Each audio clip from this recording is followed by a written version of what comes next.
Hujambo na karibu kwa mara nyingine tena mtazamaji wa The World News katika kipindi hiki cha ulimwengu wa siasa. Mimi ni Adam Hussein. Rais wa Marekani Bwana Donald Trump ameendelea kumwandama Rais wa Ukraine Volodymyr Zelensky.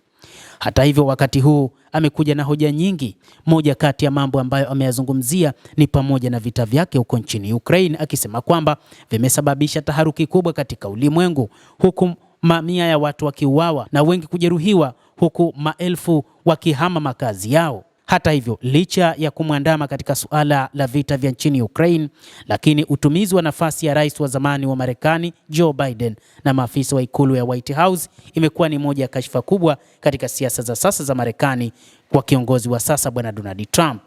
Anasema Bwana Trump, ukiondoa uchaguzi wa urais ambao uliibiwa mwaka 2020, lakini hiki kilichofanywa na Joe Biden ndio kashfa kubwa zaidi ya kisiasa katika historia ya Marekani, aliandika katika jukwaa lake la Truth Social.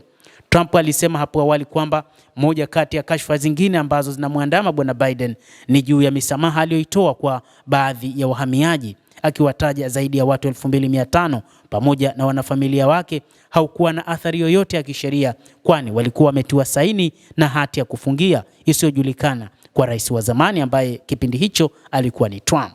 Trump alishutumu maafisa wa utawala wa Biden kwa kufanya uhaini, akisema kwamba hati zilizotiwa saini kiautomatiki zimefungua njia ya kuingia kwa wingi kwa wahamiaji nchini Marekani.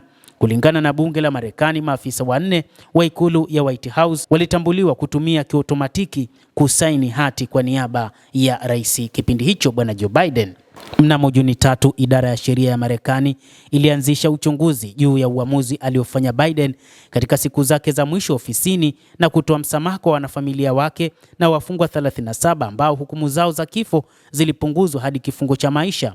Uchunguzi huo unalenga kuthibitisha uwezo wa rais huyo wa zamani na kubaini ikiwa huenda wengine walitumia kiautomatiki kutia sahihi hati hizo bila yeye kujua. Mnamo Januari, Biden alitoa msamaha wa mapema kwa kaka zake Francis na James, mke wa marehemu anayefahamika kwa jina la Sarah, dada yake Valerie na mumewe John. Na mnamo Desemba mwaka 2024, Biden alimsamehe mtoto wake Hunter Biden licha ya ahadi zake za hapo awali za kutofanya hivyo.